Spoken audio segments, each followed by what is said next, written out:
रोहित, क्या हुआ रिपोर्ट में? क्या हुआ रिपोर्ट में? होना क्या था? जिसका डर है वही हुआ, बेटी है। लेकिन इसमें परेशान होने की क्या बात है? मुझे तो बेटी ही चाहिए थी। और मुझे बेटी नहीं चाहिए थी, मुझे तो बेटा चाहिए था। बेटी के दहेज के लिए कितना खर्चा करना पड़ता है तुम्हें पता भी है? लेकिन रोहित, आने वाले समय में तो दहेज का कोई चक्कर ही नहीं है। आखिर बेटा और बेटी में फर्क ही क्या है रोहित? बेटा बेटा होता है, बेटी बेटी होती है। बेटा शान से जीता और बेटी शान से जीती है। देखो ज्योति, मुझे बेटी नहीं चाहिए। रोहित, तुम पढ़े लिखे होकर ऐसी बातें करते हो? हाँ, मैं पढ़ा लिखा हूँ, तभी ऐसी बातें कर रहा हूँ। आज समाज में तुम्हें पता है बेटी को संभालना कितना मुश्किल हो गया है। तुम ऑफिस जाती हो, मैं ऑफिस जाता हूँ। कल को कुछ होगा तो जमाने को क्या मुंह दिखाऊंगा मैं? ओहो रोहित, तुम हाँ मैं ऑफिस जाती हूँ, लेकिन रोहित मेरे मम्मी पापा भी तो ऑफिस जाते थे, वो भी तो जॉब करते थे। उन्होंने भी तो हमें पाला है, संभाला है, पढ़ाया है। पहले का जमाना कुछ और था। पहले जॉइंट फैमिली होती थी, अब सोलो फैमिली होती है। और सोलो फैमिली में बेटी को संभालना कितना मुश्किल है तुम्हें पता भी है। इतना स्ट्रगल करके यहाँ तक पहुँचाओ और अब बेटी के दहेज के लिए पैसे इकट्ठा करवा। ना बाबा ना, मुझे बेटी को टेंशन नहीं चाहिए। ओफो रोहित, तुम्हारी जैसे सोच रखने वालों की वजह से आज बेटियों की संख्या इतनी कम होती जा रही है। 1000 में से सिर्फ 570 लड़कियां ही बच गई हैं। और अगर आने वाले कल में भी ऐसा ही चलता रहा तो 1000 के मुकाबले सिर्फ 100 लड़कियां बच जाएंगी रोहित, सिर्फ 100। जरा सोचो रोहित, जरा सोचो, क्या होगा उन 100 लड़कियों का? जीना मुश्किल हो जाएगा उन 100 लड़कियों का। लोग नोच खाएंगे रोहित, लोग नोच खाएंगे। इन सब को रोकने के लिए किसी को तो कदम उठाना ही होगा रोहित, किसी को तो शुरुआत करनी ही होगी। हाँ, करनी होगी।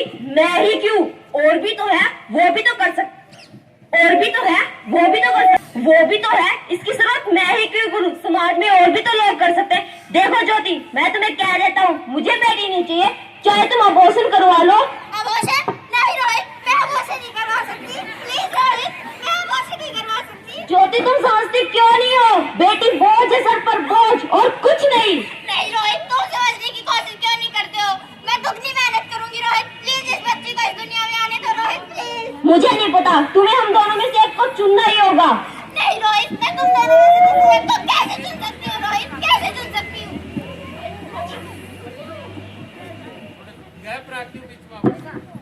इन सब को देखकर ज्योति बेहोश हो जाती है और सपने में अपनी होने वाली बेटी को देखती है।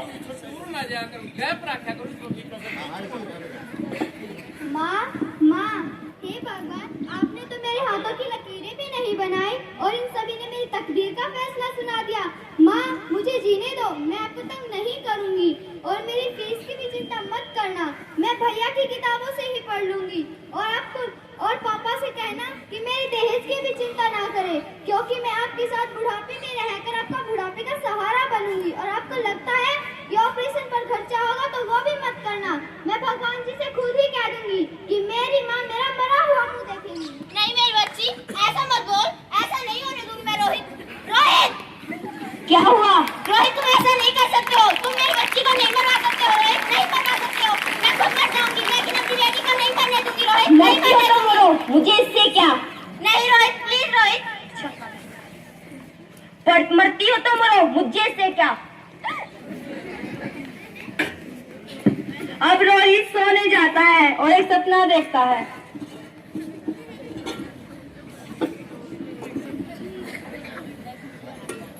मैं बेटी को सम्मान दूंगी, मैं बेटी को प्यार दूंगी, मैं पत्नी बनकर तुम्हारा साथ दूंगी और मैं तुम्हारे वंश को आगे बढ़ाऊंगी।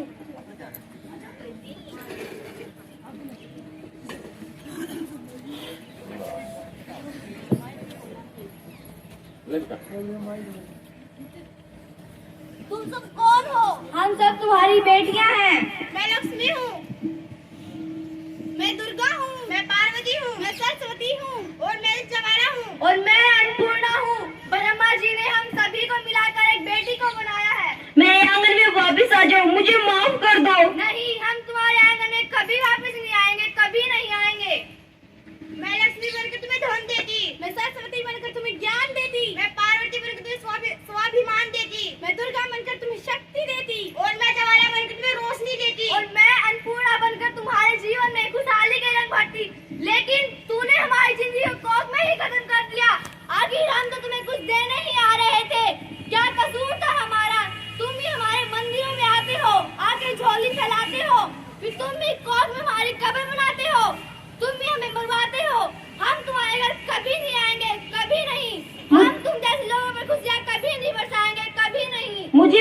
दो, मैं हालातों से घबरा गया था, मैं डर गया था, मुझे माफ कर दो। औलादों को दोष मत दो, ये हालात तुम जैसी गंदी सोच वाले लोगों ने बनाए हैं। जब तुम्हें लग रहा था तुम मरते, हमें क्यों मारा? तुमने अपनी माँ को क्यों नहीं मारा? अपनी बहन को क्यों नहीं मारा? अपनी बीवी को क्यों नहीं मारा? आखिर हमें क्यों मारा? मुझे माफ कर दो, मैं बेटे के मुंह में इतना लालची हो गया था जो अपनी बेटी को मरवा रहा था, क्योंकि दुनिया वाले कहते हैं बेटा वंश बढ़ाता है। अरे मूर्ख, अगर बेटा आन है तो बेटी गुमान है, बेटा गीत है तो बेटियां संगीत है, अगर बेटा भाग्य है तो भाग्य विधाता है बेटियां। आखिर एक बेटा भी तो औरत की कोख से आता है, लेकिन फिर भी सिर्फ बेटी को ही क्यों मारा जाता है? माँ चाहिए, बहन चाहिए, पत्नी चाहिए, ये बेटी क्यों नहीं चाहिए? जबकि और की पूंजी होती है बेटियां। माँ बाप को जरा सा दुख हो तो रोती है बेटियां, तरसती है पाने को रोटी करने वाला, तरसती है पाने को रोटी करने वाला, सीने सदा लगाती है बेटियां। बेटी नहीं चाहिए अपनी सोच बदल दो, बेटी नहीं चाहिए अपनी सोच बदल दो, वक्त बने तो कांधा कहते हुए लगाती है बेटियां। आखिर फिर भी किसी को क्यों नहीं चाहिए बेटियां? फिर भी किसी को क्यों नहीं चाहिए बेटियां? आखिर किसी बेटियां क्यों नहीं चाहिए? आखिर हमारा कसूर क्या है? आखिर हमने क्या जुर्म किया है? किसी को बेटियां क्यों नहीं चाहिए? किसी को बेटियां क्यों नहीं चाहिए? आखिर हमारा कसूर क्या है?